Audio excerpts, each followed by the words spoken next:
Hi, everyone, and welcome to this month's episode of Did You Know? I am your host, Laurie Brooke.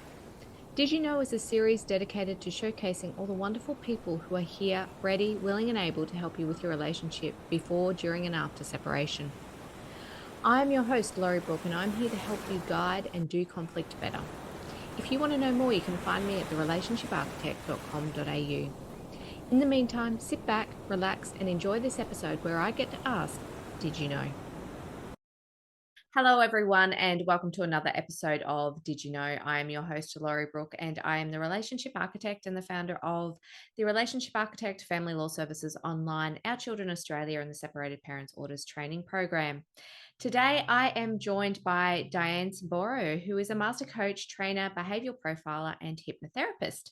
She established Family Violence Mindset Solutions and How to Thrive After Family Violence to teach survivors of family violence strategies to fast track their recovery process and how to recognize the strategies of perpetrators of violence. Dianne has been a speaker at conferences in Australia and internationally, and during the 10 years she worked with survivors of family violence, she shared the strategies she has developed in her own recovery process with more than 450 women and discovered that those strategies work just as well for women who implemented them. Welcome, Dianne. The work that you do is such an important part of what we need in society today. So thank you so much for joining me. Thank you for having me. I'm really pleased to be here. Dianne, I want to start off with your story and how you got to do and come about and share the strategies that you've learned. So can you share with everyone, I suppose, what's led you to be where you are today? Yeah, I've had my own violent marriage. Yeah, not the black eyes and broken limbs that you think of violence. So I didn't think I was in a violent marriage. I just thought he was a bit of a jerk, you know. But it lasted 27 years. And we started our married life in a very small African country, West Africa. It was an interracial marriage, interreligious marriage. So I'm giving you that background because it kind of leads into what my experience was. But so I started out over there, and you have no preconceived ideas about how marriage is going to be because you're living in a foreign country. You're struggling with language, culture, traditions, and the fact that you look very different to everybody else, you know. So that was my start, and I had my pregnancy in Africa, and then I was developing a small art business while I was there, starting from scratch. So I developed a small successful art business, but it wasn't going to sustain us. You know, once I had the baby, it wasn't going to sustain us. And also it's pretty dangerous to have a baby over in Burkina where we were, you know. So we ended up coming back to Australia, and then so that's the basic stuff. So we stayed in Australia from that time forward, and so it was a 27-year marriage, 20 years of living together, and finally I realized, hang on a minute, this is not a wonderful marriage, you know. So a lot of the things that I discounted because of our racial differences and our background differences, and that's the thing about an interracial marriage, is you think that certain behaviors are because of our cultural differences or our racial differences in our upbringings, but actually it's not. I mean, family violence is universal, you know. The same strategies exist across the globe, you know. So it took me a while to figure that out. It took me a while. How did you figure that out? um I think in the end it just became the marriage became unsustainable, you know. And do you know what happened? It was really interesting. I didn't figure it out while I was in the marriage just only. I figured it out when I had 3 employers who were jerks to me. And now I never had a problem with an employer ever. I'm a good worker, very loyal, very hardworking. And I thought, why are there 3 bosses who are being really abusive to me? You know, like, and it took me the 3rd changeover of job to realize I'm not dealing with what's going on at home. Therefore, it's chasing me to work where I feel comfortable, where I feel confident, where I feel secure. So when your situation at home can't be escaped, and then you go to work, which is your escape, and suddenly you can't escape there anymore, suddenly you're confronted with, I've got to do something about this. And that's why Yeah, I went and did something about it. The penny finally dropped, and the day it finally dropped, I made this declaration. Can I tell you that Yeah, story? go for it. I made this declaration. I was just about to jump into the car and to go to work, and I made this loud declaration while I was sitting in the car. I'm not going to work for a jerk again, But I was in the car on my way to work for the jerk. And I thought, well, how am I going to fulfill this declaration if I'm on my way to work for the jerk, And I thought, I don't know how I'm going to do it, but I'm going to do it. So I got to work, and there was the jerk, and he was a bit flustered that morning.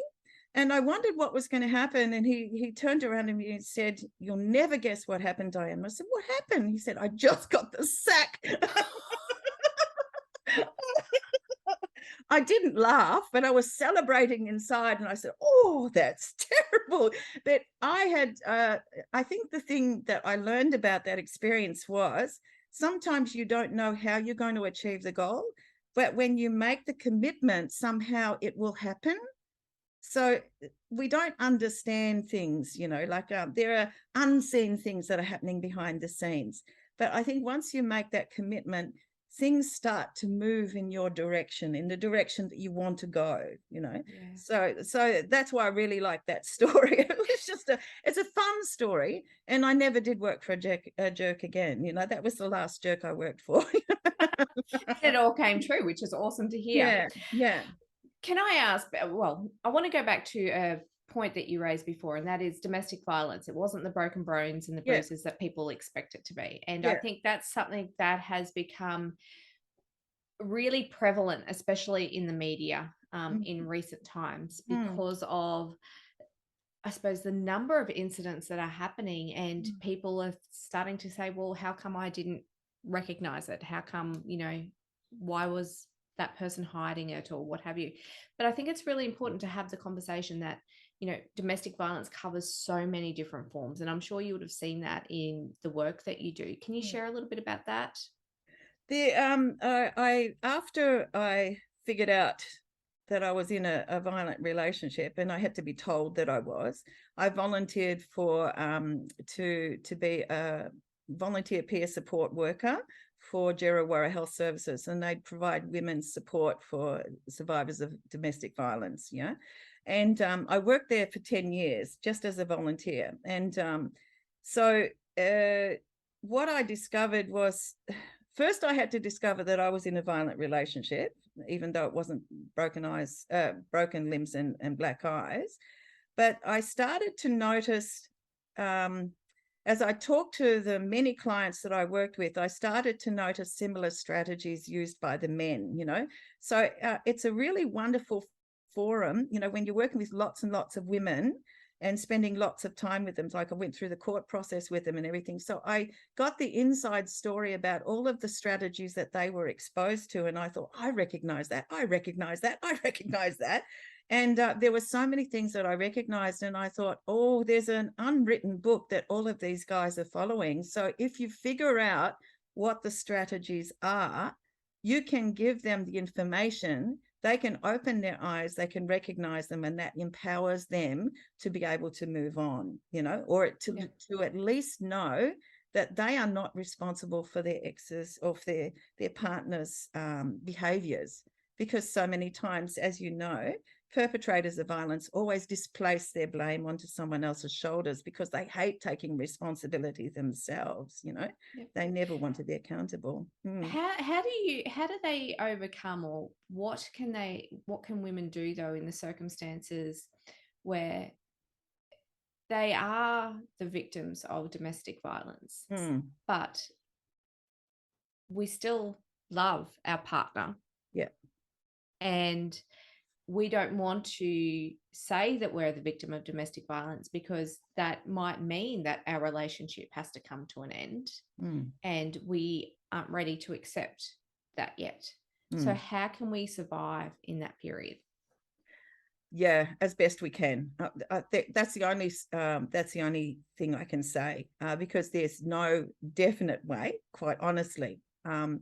someone who hasn't been violent before, who hasn't shown any major symptoms of coercive control or anything like that, can just switch in an instant, and if you suggest that you might leave because you're unhappy in the relationship, it's obviously a very, very dangerous time. But what I've found with working with the women is that you survive as best you can in the time that you're there. You make the decision, can I sustain this relationship? Is it safe for me to remain here? Am I okay with remaining here? It might not feel like you're in danger, but you're certainly deeply unhappy. You can figure out this is not a good relationship because it seems to be one-sided. I seem to be giving and he just seems to be taking. Well, that's not a relationship. That's a one-way street. So I think that's one of the key things that you can see is, am I always giving? Am I always taking responsibility? Am I always fronting up for all of the problems that are caused? Because that was me. And even my children said, when I finally left my partner, I said, are you going to be okay with us separating? And they said, Mum, you've been alone in this marriage for years. Now, they said, this is teenagers who told me I had been alone. So it's not going to be any different for me to be alone without him in the house, because I'd already been alone for years. So sometimes our kids see something that we don't see. But I think the thing is, women who are going to leave a relationship, they will often bounce back, and up to 7 times they will bounce back because they realize, yes, I love him. He's unhappy without me because he suddenly becomes the person that I fell in love with when I walk out the door. Yeah, he reappears because he wants me back. The guys, perpetrators of violence, are firing on all cylinders. They're getting what they need from the relationship, but the woman is not. Okay. So they don't want you to leave. They want you to stay because they need fulfillment in whatever form it takes. Okay. Obviously it's destructive fulfillment, because it's one-sided, but the women have to be ready to leave. And sometimes it takes up to 7 times before they actually say, I can't do this anymore. It's impossible, and I never told someone you have to leave. I never did. I just said, you leave when you're ready. Yeah.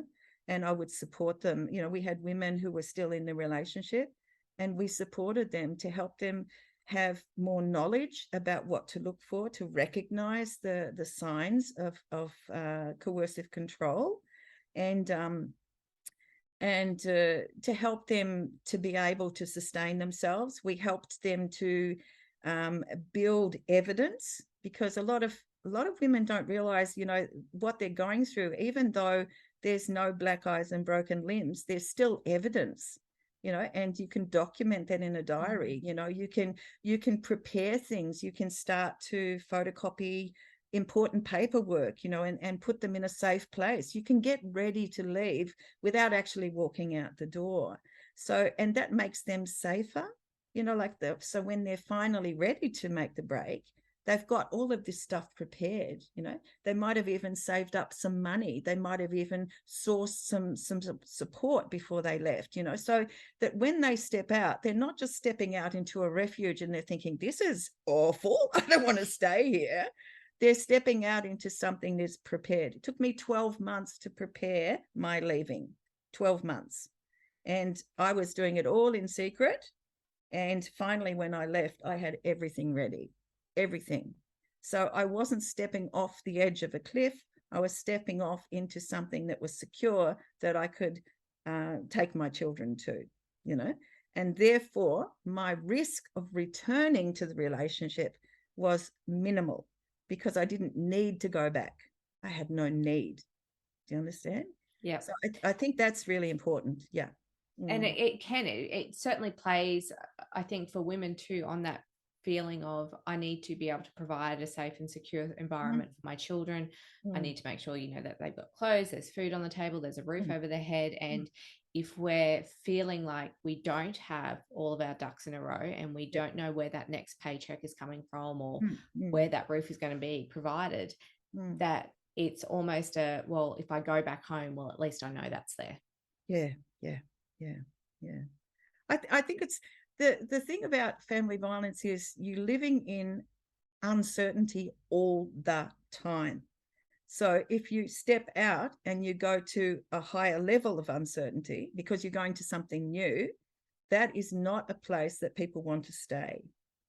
It's not. So you have to reduce the level of uncertainty in the place that you're going to and heighten the level of uncertainty in the place that you're leaving so that you're more encouraged to stay away. Yeah. Does that make sense? Yeah. Yep. Yeah. Can I ask, you touched on coercive control and Yep. recognizing what coercive control is. So how would you explain coercive control? Yeah, look, it's just a term, honestly. You can look it up on the website. You can see all of the signs and symptoms, but I talk in plain language so that people can understand. So instead of talking about the symptoms of coercive control, I talk about what is the intention of it, and what the effect is on me, because as a survivor of violence, I relate to that type of talk rather than a list of symptoms. Like a list of symptoms, if you haven't experienced it and if you don't really understand why he's doing what he's doing, what the benefit is, it's really hard to think, oh, that's me. So Can you explain that a little bit more, Dianne? I'll give you one example that is the opposite of what a coercive controller is. A guy was interested in a woman, and his passion was cars, so he decided he would talk about what he was passionate about, but he didn't know if she was passionate about. So he said, oh, what type of car do you have? And she said, a red one. So it showed that he was talking over her head. He hadn't bothered to find out what is she interested in, and we like to talk about what we're interested in.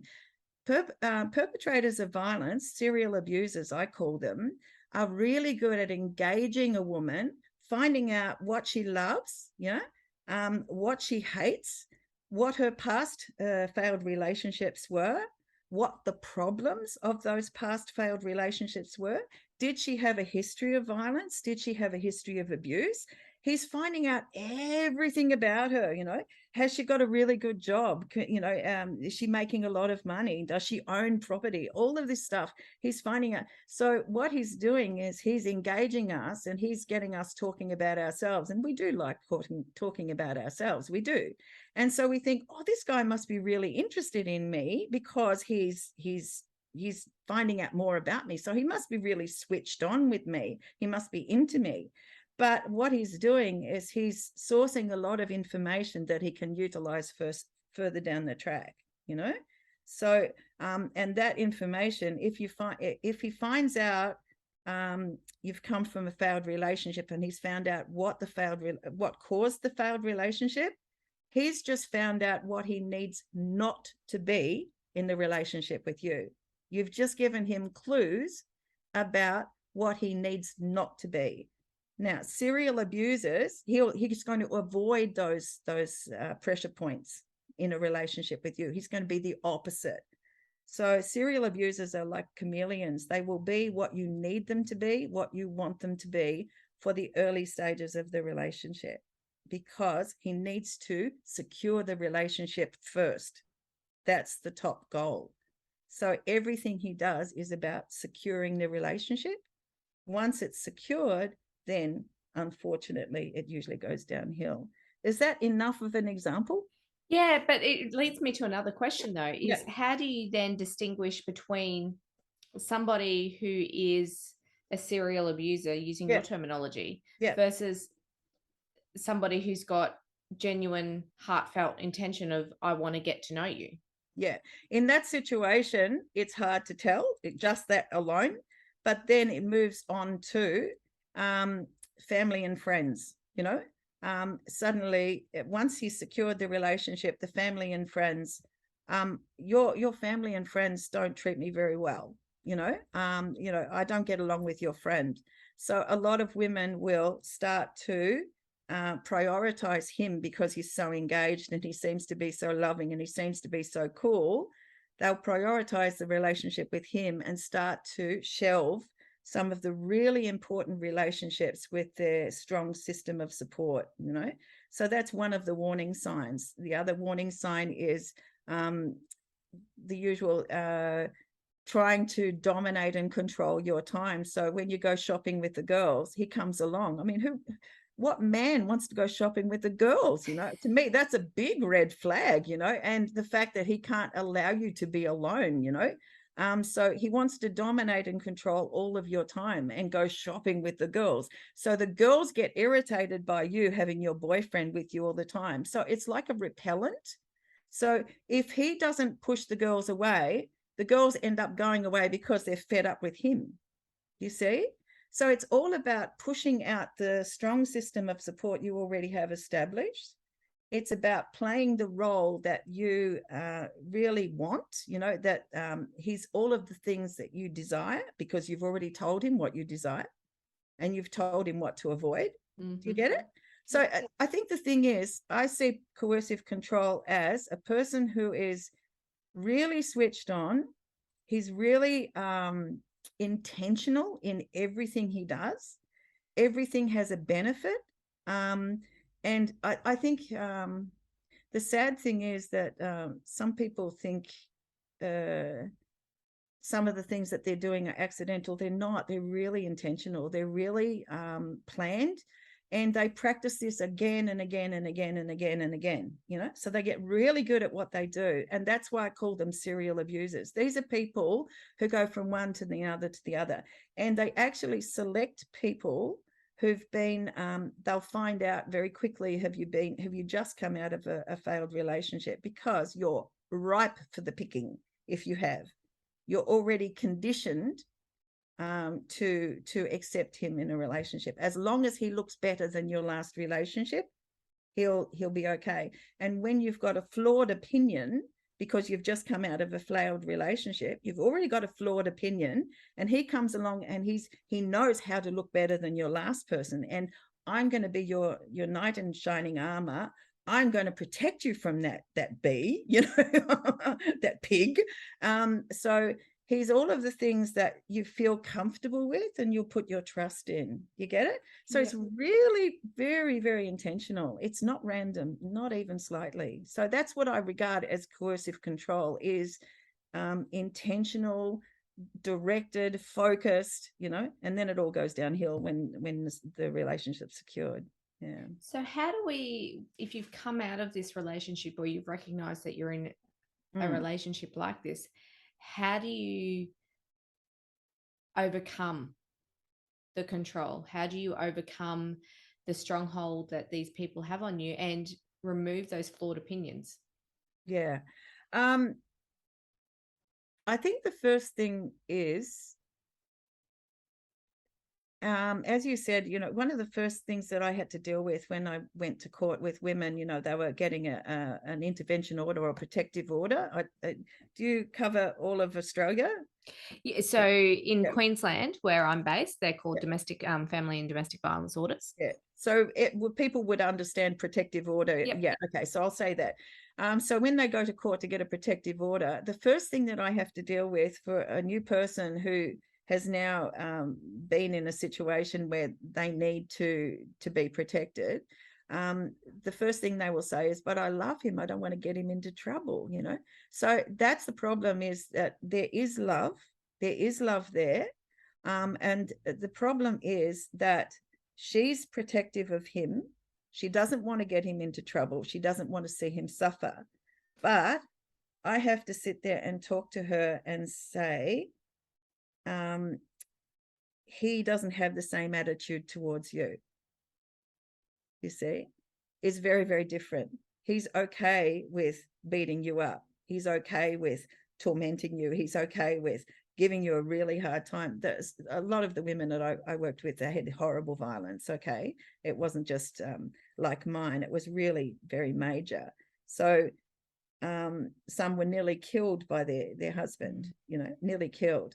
But so they felt guilty about getting him into trouble, guilty that he might be arrested, guilty that he might be, put into jail. I mean, they rarely got arrested and they rarely got into jail. It's so rare. You have to do a lot to be able to do that, but they felt guilty about that. So I had to school them through that to help them to understand that the relationship that this guy had with them is not a relationship of love. If love was being pummeled against the wall or having your hair ripped out or being strangled, I don't want love like that. That's not love. That's not fulfilling love. That's not enriching love. That's violence. But there's that beautiful loving heart of a woman who wants to remain loyal to the person who won her. And you've got to treat that with enormous respect that it deserves, but also sensitivity to help her to come to terms with, I do have to take protective action. And it's, if I love that man, I will give him an opportunity for change by taking action and by holding him accountable. Yeah. If I hold him accountable, and he's publicly embarrassed basically because they don't like being found out, but if I hold him accountable, that's an act of love because it gives him an opportunity for change, but it doesn't force him to change. That's his decision. Okay. But for me, an act of love is, I'll give you an opportunity. Yeah. I'll tell you what you've just done is wrong, and I'll prove it to you by taking you to the court and getting a protective order. What you do after that is your business. And that's where, if there is truly love in the relationship, a man will see that as an opportunity for change and actually do the work that is necessary. A serial abuser will think, you have no right to do that to me. I'm going to make your life really hard now. You see, that's the difference. That's the difference. So there are people who change. So what work do you do now with women who have come out of domestically violent relationships? What I've got is I do one-to-one work with people and teach people about what to look for. But more than anything else, I teach women how to overcome the trauma that they've been through, how to recognize what happened, why it happened, why they reacted and responded the way they did. Because it's the way we respond in trauma is normal, but the effect is not normal, but the way we respond is normal. And I think the women need to hear what you've experienced is not normal, but your reaction and response was normal for those circumstances. You were not to blame, even though the blame was heaped upon you. So I try to help them to understand what they've been through, why, and how they feel afterwards, and what the effects are afterwards, and how to overcome those effects, by using my own experience. So I have a membership site as well, which is that's where women can jump on and for the first month, it's $1 for the first month, and in that first month is 4 webinars week after week, and the first one is what happened to you and why, and the next 3 are all about before the court process, in the court, and after court. So those 4 things, I figure if they never stay with me, those are the 4 things that I want to give them in that first month, and then they can pay. It's $49 a month thereafter if they want to continue. But I figure if I can give them that much, that will empower them to be able to know what I can do, how to build evidence, what I do in court. What are the I think one of the worst things, you would have seen this as in family law, one of the worst things that women can be is naive when they go into the law system. Don't you think so? If you're naive and you think, because I'm the victim, I'm going to get, the court's going to take care of me. I'm sorry, it doesn't happen.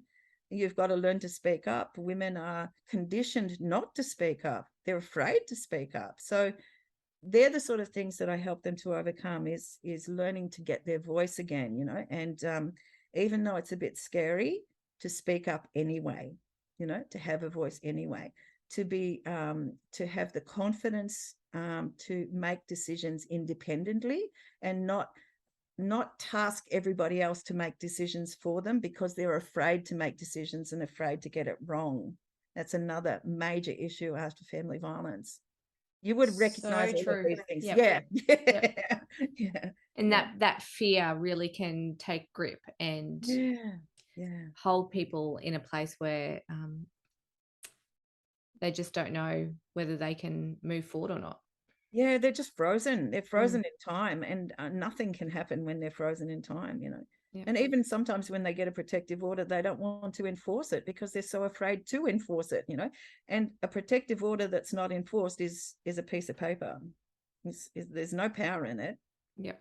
Yeah. So there's a lot of things that women have to overcome in those early stages after separation. And it's no wonder that so many go back, because it makes it so hard. Sometimes it's really hard to sustain themselves, and they figure, at least I know what it's like when I'm living with him. At least I know where he is. Yeah. Do you know? It's a bit like that saying, better the devil you know. Yeah. But unfortunately, every time you leave, it's no, every time you go back. I went back once, you know, because I was 8 months pregnant with my second daughter, and pregnancies are always difficult times in abusive relationships, quite honestly. And my eldest daughter, she was just a toddler. He threatened to take my child, you know, and I just didn't want to lose my child, so I went back, and I stayed there for years after that, years. And the problem is, when you do go back, it's like you're giving permission to your abuser to do all of it all over again. But this time you've given permission to him. The first time you didn't give him permission. You were just an innocent victim. But when you go back, it's like saying, here, you have my seal of approval, go ahead and do whatever you want to do. So I realized that after I went back, that I had said, it's okay. Whatever you do to me is okay, as long as you don't hurt my kids. Sad. That would have been a big, I suppose, insight for you, though, when you came to that realization, because you wouldn't have had that realization at the time, surely. No. Yeah. But I did know that by going back, I was signing on to more of the same. I did know that. Intuitively, I knew that. I think consciously, no. I think there's a lot of intuitive understanding, but no real conscious understanding. It took years to really consciously understand that. And also, you get so used to being treated badly that you think that's okay. But if he starts to treat your children badly, that's where women will say, nah, it's enough. You know, you can treat me however you like, but don't treat my children like that, you know. So that's the clincher. But isn't that sad? You know, as long as you stay away from my kids, you're okay. You can treat me however you like. It's okay. And I think that's very sad. And that's something that has to be, the women have to have a lot of help with that afterwards, to recognize that they actually deserve a lot better than the treatment that they were given. Very much so. I could take this conversation in so many different directions, but let's leave it there for today's episode. Dianne, thank you so much for joining me. My pleasure. I will include the links for people to contact you in the show notes. Yes. So if anyone does have any questions, by all means, please reach out to Dianne. She is a wealth of knowledge, and I know that she'll be able to help you through this process. If you are going through it, you do not have to do it alone. And that is it for another episode of Did You Know? Thank you so much for joining me this month, and I hope that you were able to learn something new. If you enjoyed this interview, please don't forget to like and subscribe to my channel, and whilst you are doing that, check out my other podcast, Relationship Talks, where we get to take a look behind closed doors at people's relationships. Until next time, I'm your host, Laurie Brooke. Remember, the choice is yours, so make today and every other day the very best it can be.